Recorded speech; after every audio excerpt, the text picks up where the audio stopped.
Hey, what's going on, guys? Mind to Metal here. I've got an emblem that I'm casting today for a friend who just had his brother come back from the military. So I'm going ahead and making this for him. Gonna be doing sand casting, making a mold, taking this out, and then casting it out of aluminum.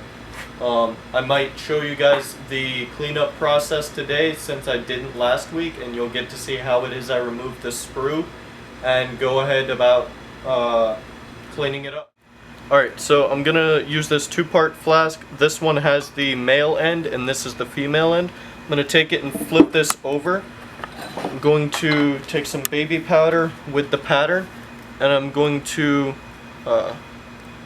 apply it to the pattern so that way none of the sand is going to stick to it.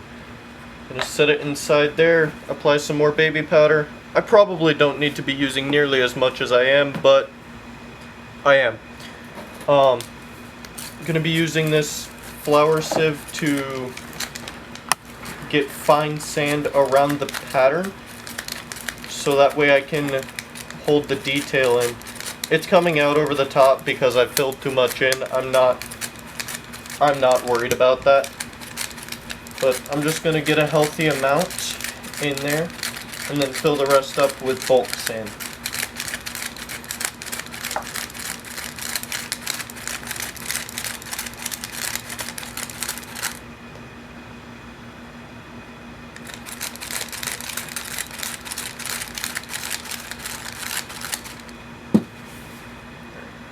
I only really need the fine sand to be around the pattern so that way I can get all of the detail in there and it makes it just a nicer looking cast. I'm gonna grab some bulk sand, put that on there. I'm gonna pack it in first with my hand, just applying pressure, and then I'll use the ramming tool to get it in there.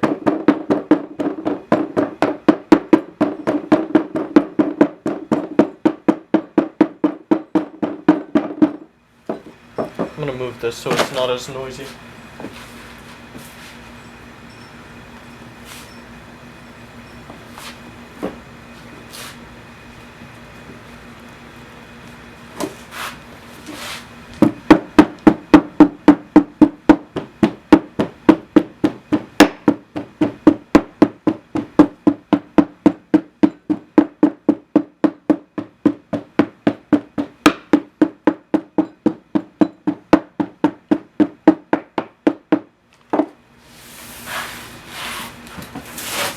Sweep some excess sand off here just so that way it doesn't get in my way. Going to grab this ruler to remove the excess so that way it will lay flat whenever I go about flipping it over.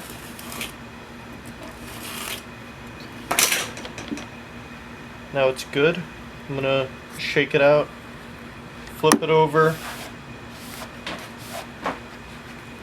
I'm going to use this skewer to get around the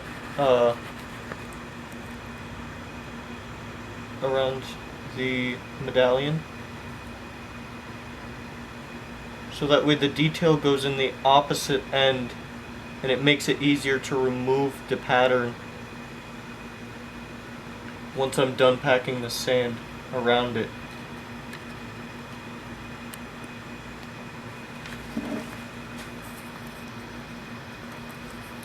Doing that, and I'm just going to pack the sand down around. You're supposed to use something like an air compressor because technically you don't want the moisture from your breath to get on the sand whenever you blow on it, but personally I don't care that much. It's likely still going to work, and if it doesn't, then in the future I'll stop doing that and I'll get out the air compressor and stop being lazy.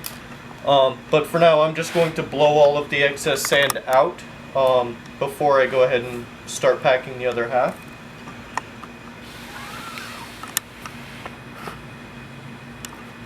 Alright. going to get around here a little bit more. I just want to make sure that whenever I go about removing this after I pack the sand, it's not going to be too difficult and I don't have to disturb any more sand than I have to. If I mess up the sand now, that's okay because... Alright, so I have to repack... I have to repack that half. But that's fine. I'm just going to clear the sand out of here.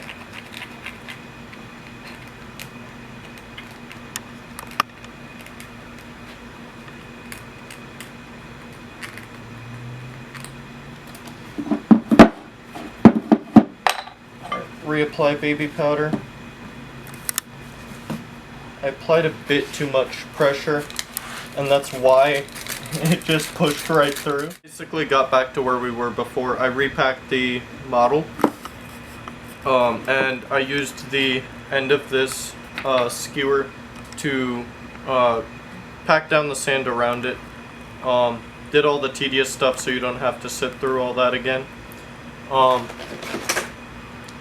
Now I'm just going to put the top half on, sprinkle some baby powder on there. I say sprinkle even though I just drowned it in baby powder. Get some more Petro Bond.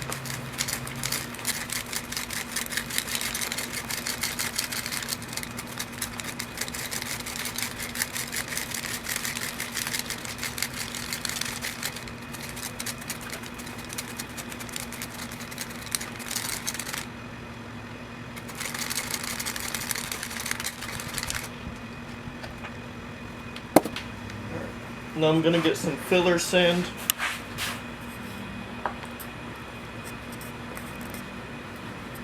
Pack it in. If you get above the model, you can use your weight to push down on it and get a bit more leverage rather than being on your knees on the concrete and having to use just your arms. Alright.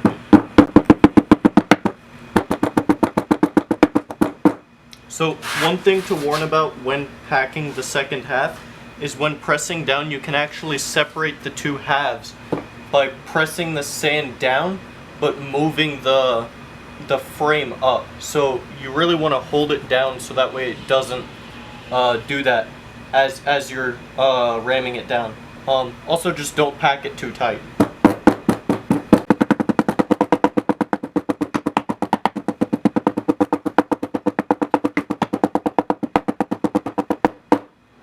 Alright, I'm happy enough with that. Going to slice off the top, just like that. Get the excess out of my way, and then separate it. Remember that to separate it, you want to come straight out rather than at an angle, so that way you don't disturb the sand and the pattern. And then as you can see, I've got that there. So something to note right away is some of the sand stuck inside the model and broke away from this half. Normally what I would do is I would take that out and I would repack this side, but I'm fine with the way it is. I'm just going to take the hit on cleanup and put a little more work into that. So what I'm gonna do is use these wire cutters and just lightly rock it back and forth to hopefully try and get the sand to break away from the model as I pull it out. Nice and gently. Alright, beautiful. And then as you can see, there's an imprint of the letters A and W in there. Gonna blow away this excess sand. This right here is what leads to flashing, which was what I was showing you earlier and will show you once I'm done casting it. This is what's going to leave metal lines along the side, and that's what those parting lines are. So I am gonna have a bit of cleanup, but what I'm gonna do is a vertical or a horizontal cast. Even though it's a vertical flask and you're meant to do a vertical pour, I prefer horizontal. And so what I'm gonna do is press a hole in here next to the model.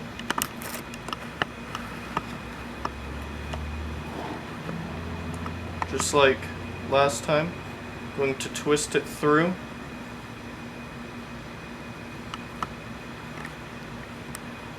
And then pull it. You want to keep twisting, otherwise you're going to start to rip sand rather than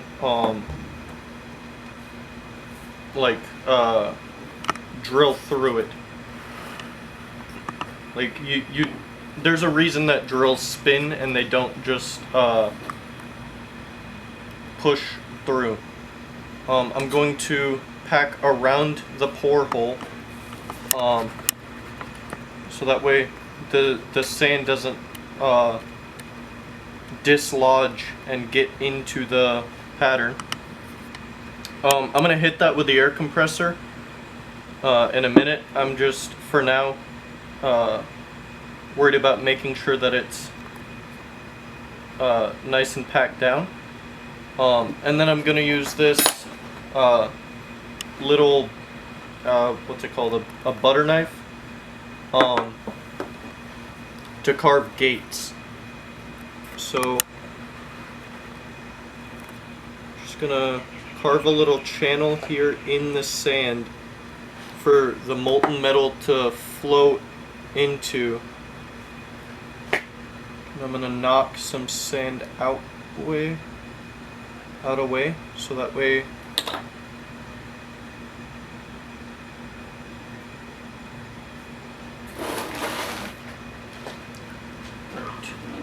hopefully that helps you see a little bit better. I carved a gateway so that way whenever the molten metal gets poured through that hole, it's gonna flow through the gate into the model, and that's how it's gonna fill up and turn to aluminum. So for now I'm just knocking out any loose sand. I'm gonna get the air compressor and then hit it with that, and then I'll be back. So remember, I have this backwards. When using an air compressor, you want to make sure it's bleeding.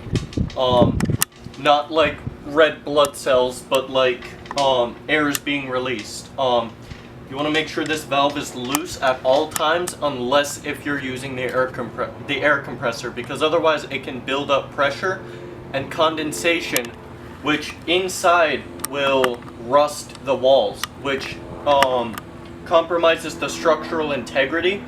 And then whenever you go to actually use it and build up pressure inside, it's going to explode. You can look up videos on YouTube, really wherever, and you'll see it's a super dangerous thing. You don't want that to happen, so you always want to bleed your air compressor. I'm a big advocate of it, so I'm always going to remind to do that. But when you use it, you want to tighten the valve so that way air doesn't get out, and that's how you actually build up pressure inside. So I'm going to do that and then turn it on. It's about to get loud, so any headphone users, just a warning, turn down your volume. So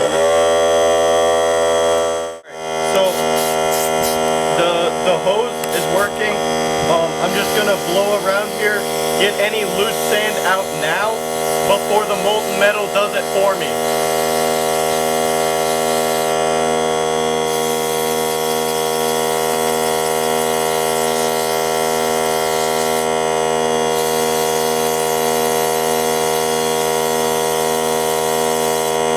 Alright, now I'm going to turn off the air compressor and make sure to bleed it, alright? Alright, remember to bleed it. You just loosen the valve, and whenever you hear the hissing, you're good. You can just leave it there and let it do its thing.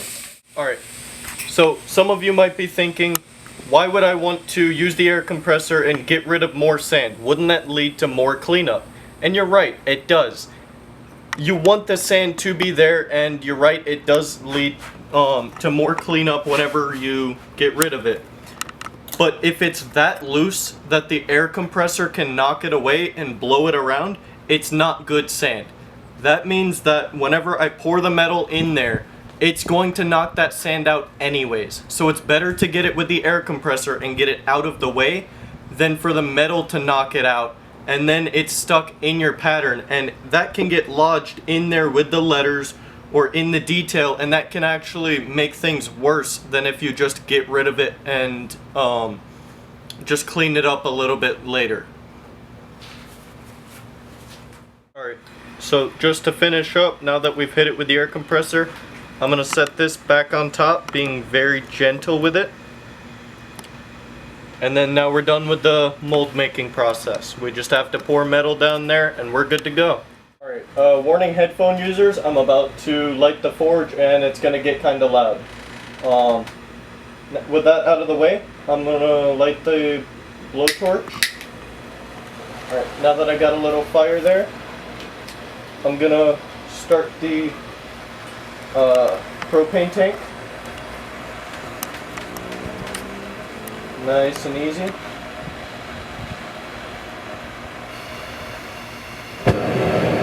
Alright, now we can turn off the blowtorch. I'm going to shut the lid and let things preheat. It's pretty self-explanatory. Once this gets hot, I guess, once it's been going for a couple minutes, I'm going to get it a bit hotter. I'm going to turn up the propane tank and just let it sit here until it melts. It's not really anything rocket science. I'm just going to be turning up the heat once it's done preheating. We want to get all moisture out of there, because what can happen is called flash boiling.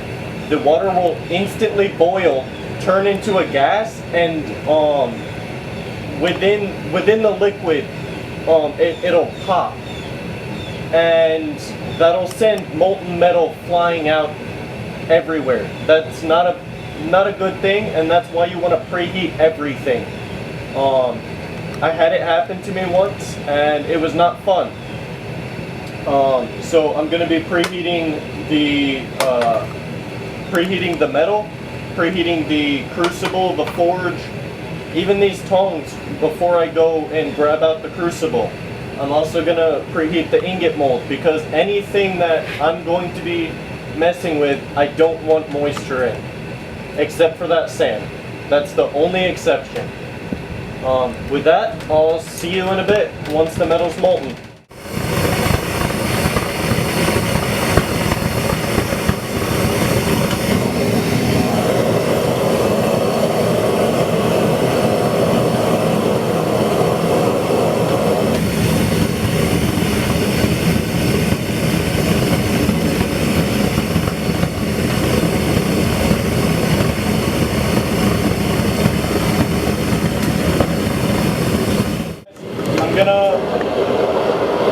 Metal's melted. I'm gonna turn down the heat a little bit, and I'm gonna scoop some slag out, which is basically just a slang term for the impurities.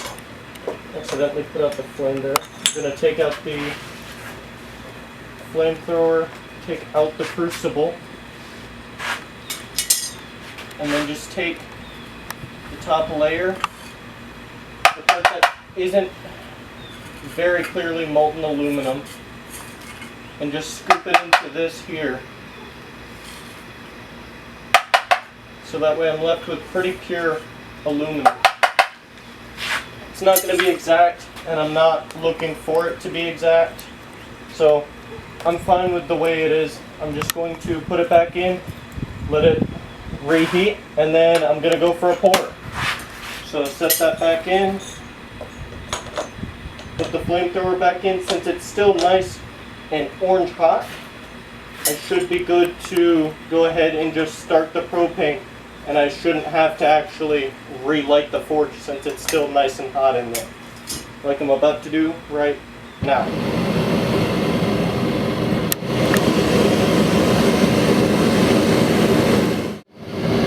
Alright, I'm going to turn off the flamethrower.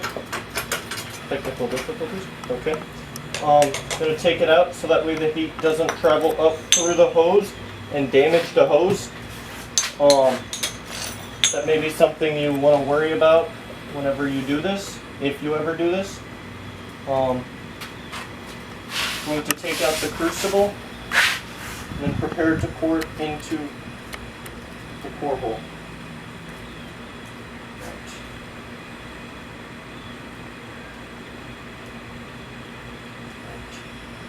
Preferable that you don't get it on the concrete, but I messed up.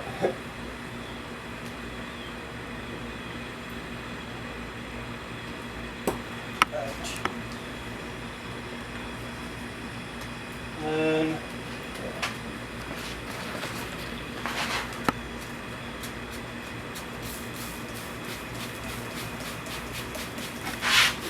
I'm going to try and solidify that so it doesn't scorch the concrete too badly.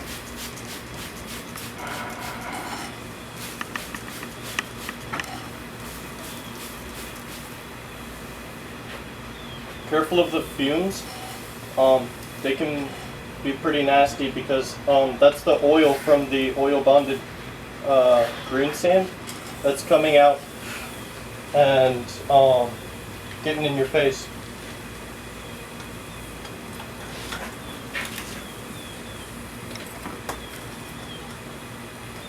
Still a bit of stuff down here at the bottom of the crucible. Still some aluminum. So I'm going to try and move that around, get some of that.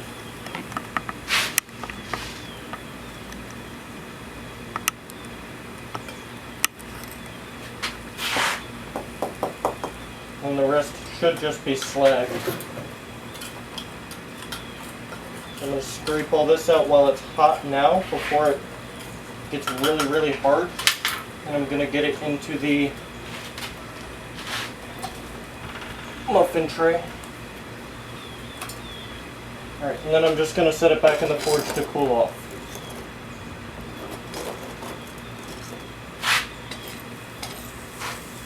I'm going to get this off the ground so it stops scorching the concrete so badly. Same with that. We're going to wait a couple minutes to let this cool off a little bit, and then we're going to open it up and see how bad of a casting it is. Alright, so I haven't seen it yet. This is going to be my first time seeing it, but I'm just going to lift it up off of this.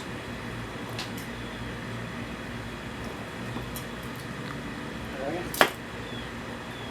And, okay, so right off the bat I see a void. It's not that good. Basically means that it's just an imperfection that could be caused from shrinking or air.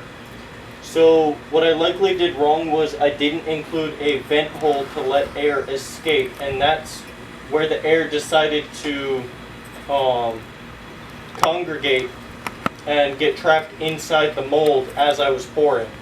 So I failed to include a vent hole, and this firsthand shows why that can be a crucial part. I'm going to move the sand around here, and that's going to reveal the sprue down there. And then I'm just going to knock this thing out.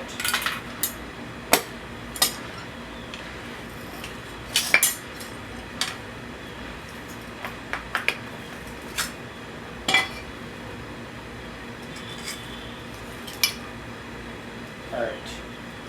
And then there's the pattern from before. So to compare, this is the all, and then that's the that's that. It doesn't look that good, if I'm being honest. Given that there's a giant defect and the cleanup from before, which I was willing to do, but given that there's that giant defect as a new development, I may just scrap this one and do another cast of it. It's probably going to be a next video thing. Sprue removal was quite easy. I just snapped it off there. So I would cool it down and all that, but I don't think it's salvageable. I'm probably going to remelt it and try again next video, but this just goes to show that in the future air vents are very I